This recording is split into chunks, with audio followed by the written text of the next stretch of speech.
To our channel. இன்னைக்கு வீடியோவில் என்ன பார்க்க போகிறோன்னு பார்த்தீங்கன்னா, Tamil Nadu state quota counselling reporting வரைக்கும் முடிஞ்சிருக்கு. தமிழ்நாடு ஸ்டே ரவுண்டில் யார் மேம் எலிஜிபிள் அப்படின்னு சொல்லி கேட்டிங்கன்னா, இது வரைக்கும் எனக்கு சீட்டே கிடைக்கல அப்படிங்கிறவங்களுக்கு தான் ஸ்டே ரவுண்டில் பார்ட்டிசிபேட் பண்ண முடியும். தேர்ட் ரவுண்டில் சீட் கிடச்சி வேணான்னு சொன்னவங்களோ, அல்லது எனக்கு ஆல்ரெடி சீட் கிடச்சிருக்கு ஃபர்ஸ்ட் ரவுண்ட் செகண்ட் ரவுண்டில் நான் ரீடைன் பண்ணியிருக்கேன் தேர்ட் ரவுண்டில் அப்படின்றவங்களும் ஃபோர்த் ரவுண்டுக்கு நாட் எலிஜிபிள். ஸோ இப்போ ஃபோர்த் ரவுண்டில் இது வரைக்கும் எனக்கு சீட்டே கிடைக்கல அப்படிங்கிறவங்க தான் ஃபோர்த் ரவுண்டில் சாய்ஸ் ஃபில்லிங் பண்ணலாம். ஆனால் தமிழ்நாடு பொறுத்த வரைக்கும் 4வது சுற்றில் கலந்து கொள்ளணும் அப்படின்னிங்கன்னா அடிஷ்னல் செக்யூரிட்டி டெபாசிட் அப்படிங்கிறது நீங்கள் பே பண்ணணும்.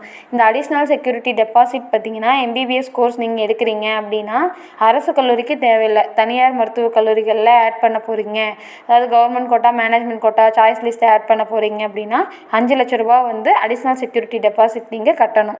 ப்ரைவேட் டென்டல் காலேஜ் ஆட் பண்ண போகிறீங்க அப்படின்னா 2 லட்ச ரூபா அடிஷ்னல் செக்யூரிட்டி டெபாசிட் கட்டணும். ரெண்டும் சேர்ந்து போட போகிறீங்க அப்படின்னா 5 லட்ச ரூபா கட்டினா போதும். இந்த அடிஷ்னல் செக்யூரிட்டி டெபாசிட்க்கும் இதுக்கு முன்னாடி கட்டின 1 லட்ச ரூபா அல்லது 30,000 ரூபாய்க்கும் அதுக்கும் எந்த சம்மந்தமும் கிடையாது. நீங்கள் கவர்மெண்ட் கோட்டா எடுத்தாலுமே நீங்கள் இப்போ 5 லட்ச ரூபா பே பண்ணணும்.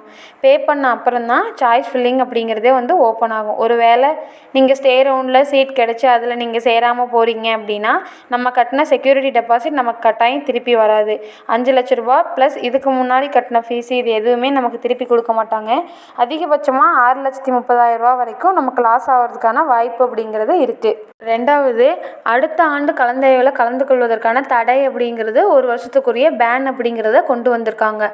ஆல் இண்டியா கோட்டா ஸ்டே ரவுண்டில் சீட் கிடச்சி நீங்கள் வேண்டாம்னு சொன்னீங்க அப்படின்னா அடுத்த ஆண்டுக்கான நீட் தேர்வு எழுதுறதுலேயே நமக்கு ஒரு தடை அப்படிங்கிறது வருது. ஸோ இந்த 1 இயரை பேன் அப்படிங்கிறது ஒரு பெரிய விஷயம். ஸோ அதனால் இந்த வருஷம் சீட் கிடச்சா கண்டிப்பாக சேர்ந்துடுவேன் அப்படின்றவங்க மட்டும் எந்த காலேஜில் சீட் கிடச்சா சேருவீங்களோ அந்த காலேஜில் மட்டும் சாய்ஸ் லிஸ்ட்டில் போடுங்க. எல்லா கல்லூரியும் போட்டுட்டு அதுக்கப்புறம் கல்லூரி வேண்டாம்னு சொன்னால் அடுத்த ஆண்டு நீட் தேர்வு எழுதுவதிலே நமக்கு ஒரு பிரச்சனை அப்படிங்கிறது வரும். ஸோ அதனால் யோசித்து செயல்படுங்க. இந்த வீடியோ உங்களுக்கு பிடிச்சிருக்குன்னு நினைக்கிறேன். பிடிச்சிருந்தா கண்டிப்பாக லைக் பண்ணுங்கள், மறக்காமல் ஃப்ரெண்ட்ஸ் அண்ட் ஃபேமிலிஸ்க்கு ஷேர் பண்ணுங்கள், கூடவே நம்ம சேனலை சப்ஸ்கிரைப் பண்ணிக்கோங்க.